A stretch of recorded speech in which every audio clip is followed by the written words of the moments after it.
Chapter 5. The Rescue of the Countess. Denry's rent-collecting business grew and grew. He had come back from the Llandudno adventure with £1,000. 2 years later, he had £2,000, and his bank manager spoke to him with great politeness. Denry now rented a small office and employed an office boy. He also bought a mule and cart. He said he needed them for his work. He could, of course, collect rents on a bicycle, and a bicycle doesn't eat much or run away. But Denry wanted a mule. It was a good advertisement for his business. Denry was happy that people talked about the mule as his latest, and he was happy to be making money. But he wanted more than money. He was always looking for new ideas, exciting things to do, things which would make sure that he was always the greatest card in the 5 towns. One day, a new notice appeared on Denry's door. 5 Towns Savings Club. Secretary and Manager E. H. Machin. Many shops in the 5 towns had savings clubs. Every week, customers paid a few pence into the club. At Christmas, the customers could spend all the money they had paid in. Denry's idea was for a savings club for every shop in the 5 towns. It was a fantastic idea. A poor person could pay just a little money every week, and, to make it easier, Denry could come to the house and collect the money. Denry's Savings Club was special in one very important way. After paying £1 to Denry, someone could spend £2 in the shops immediately, although they must then, of course, continue to pay into the club every week. Denry needed to make a profit, of course, and his profit would come from the shops. For every 6 pence spent in a shop, the shop had to pay him 1 penny. He started by going to Bostock's, the biggest clothes shop in the 5 towns. With Bostock's name on the list, it was easier to find other shops. In 2 weeks, he had nearly 100. Now, he needed something to give the club a good start. For £25, Denry could put an advertisement on the front page of the Signal, but he preferred free advertisements. Then he had an idea. He could ask the Countess of Chell to be the patron of his club. Hers was the best possible name to have at the top of his letter paper. She was the richest woman in the 5 towns. Some people loved her, and some people hated her, but everybody knew her. "I'll ask her. I'll have her as a patron," he said to himself. "I'll go to Sneyd Hall. She can't eat me." So, one morning he arrived, without his mule, at the home of the Countess of Chell. He had been to Sneyd Hall before. The gardens were open to the people of the 5 towns, and there were often hundreds of people there on Sunday afternoons in summer. But today the gardens were empty. It was a long walk between the trees up to the house, and a long walk up the steps. Denry rang, and the door opened. "Well," said a lady. She was dressed in black. "Can I see the Countess?" he asked, giving her his card. "I will ask," she answered. She disappeared into the house, leaving Denry in the hall. A few moments later, he heard the Countess's voice. "Oh, no, I'm terribly busy. I'm leaving in a few minutes." Still, Denry waited. Nobody came to see him. Minutes passed, and still nothing. Had they forgotten him? Then, through an open door in the back of the house, he saw a man. It was Jock, the son of a friend of his mother. Jock worked at Sneyd Hall, where he drove the Countess's carriage. Denry did not want to shout through the house, so he walked towards him. "Jock!" he called softly. Jock didn't hear, and disappeared through another door. Denry followed, through door after door, until suddenly he found himself in a long ballroom, full of mirrors, paintings, and rich furniture, with high windows to one side and big doors on the other. Jock had disappeared. Denry tried the big doors, but they were all locked. He went back to the door he had used to come into the room. But strangely, that was now locked as well.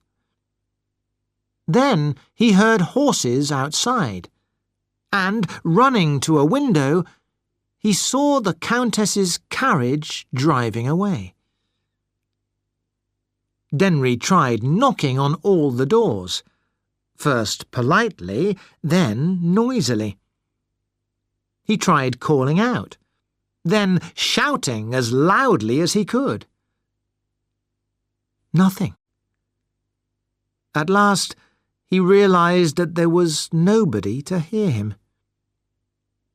He was a prisoner in an empty house. He looked around the room. The only possible escape was to break a window, so Denry preferred to wait until night. He spent a long afternoon in the great ballroom of Sneyd Hall, looking at pictures and furniture. When night fell, he broke one of the big windows and went home. The Five Towns Savings Club began life without the Countess. The next morning, Denry opened the Signal and suddenly felt very ill. Robbery at Sneyd Hall. Yesterday, thieves broke into the great ballroom at Sneyd, home of the Countess of Chell. The police say that nothing seems to be missing. The Countess, who is away in Italy, will pay £20 for any information about the thieves. Denry was lucky. The robbery was the talk of the town for a few days, but nobody, it seemed, had remembered his visit to Sneyd Hall or found his visiting card. And because nothing was stolen, the police were not very interested. Indeed, a week or two later, Denry saw a chance to make something out of his adventure. All that long afternoon, he had been in the great ballroom, and he had used his eyes well. He remembered everything. Soon, a report appeared in the Signal under Denry's name. It began, "The recent robbery at Sneyd Hall gives us a reason to remember the beautiful paintings and furniture which it contains, and which, happily, were not stolen. Only friends of the family, of course, ever see the great ballroom, but perhaps readers of the Signal will be interested to read a description of this fine room." Everybody read the report, of course, and everybody understood that Denry, who had already danced with the Countess, was now a good friend of the family. The Savings Club was a great success. In fact, it became too successful. The reason was this. When customers had paid in £2, they were allowed to spend £4 in the shops. They did spend £4 in the shops. And Denry had to pay the shops. Customers were still paying in their 5p and their 10p, but that wasn't enough to help Denry. His £2,000 in the bank was going very quickly. And then a whisper began to go round that Denry's famous savings club was not healthy, that it was going to fail, and that everyone would lose their money. Denry knew that he had to do something, and do it very quickly. He thought of the Countess. The Countess was very good at opening things. She opened hospitals and schools all over the Five Towns, and Denry read in the Signal that she was going to open a new police club in Hanbridge in a week's time. There are a number of facts about what happened on the day of the opening and during the week before it. Some people may have ideas to explain some of these facts. The facts are these. First, Denry called one day at the house of Mrs. Kemp in Broome Street. Mrs. Kemp was the mother of Jock, Denry's old friend and carriage driver to the Countess. Second, a day or two later, Jock came to visit his mother, and Denry also came to visit. Denry and Jock went for a short walk together. Third, on the afternoon of the opening of the police club, the Countess's carriage broke a wheel between Sneyd Hall and Hanbridge, about 5 kilometres from Hanbridge. Fourth, about 5 minutes later, Denry drove past in his mule cart, wearing his best clothes.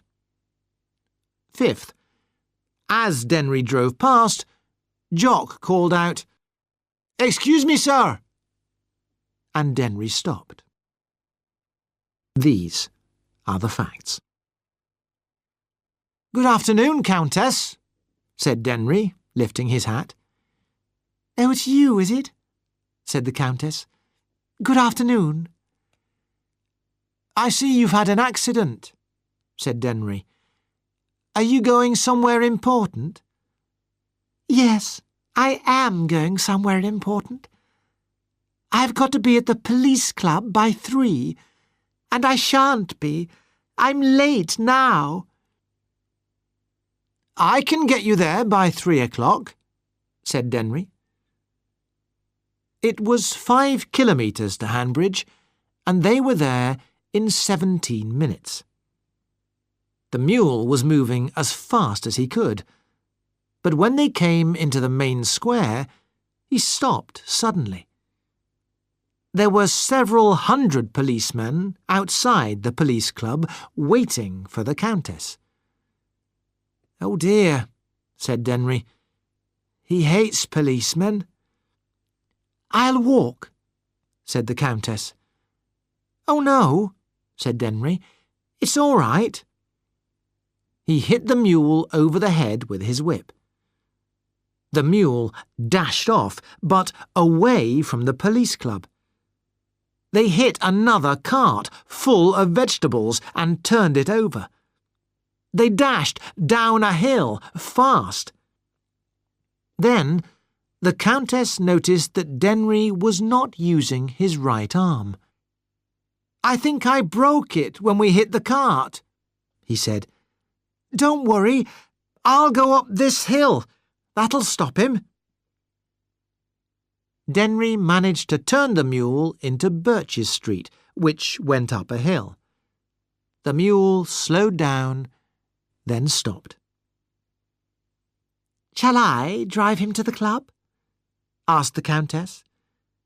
She could see that Denry's arm was very painful.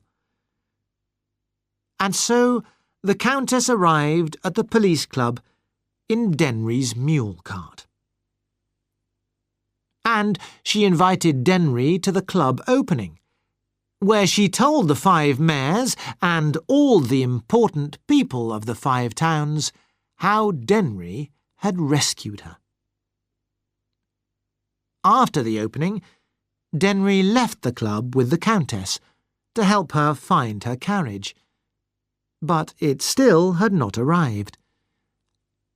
"I can take you home in my cart," offered Denry. "I think I'll wait," said the Countess. "Well, let's go and have a cup of tea while we're waiting," said Denry. "There's a good tea shop near here." The Countess loved tea, and they were soon sitting in a corner of the tea shop. The Countess looked hard at Denry. "How did you get all that information about the rooms at Sneyd Hall?" she asked. After this, the conversation became exciting. That evening, a notice appeared in the Signal which said that the Countess was now patron of the 5 Towns Savings Club. In a few days, 1,000 more people had joined the club. Denry had no more worries about money.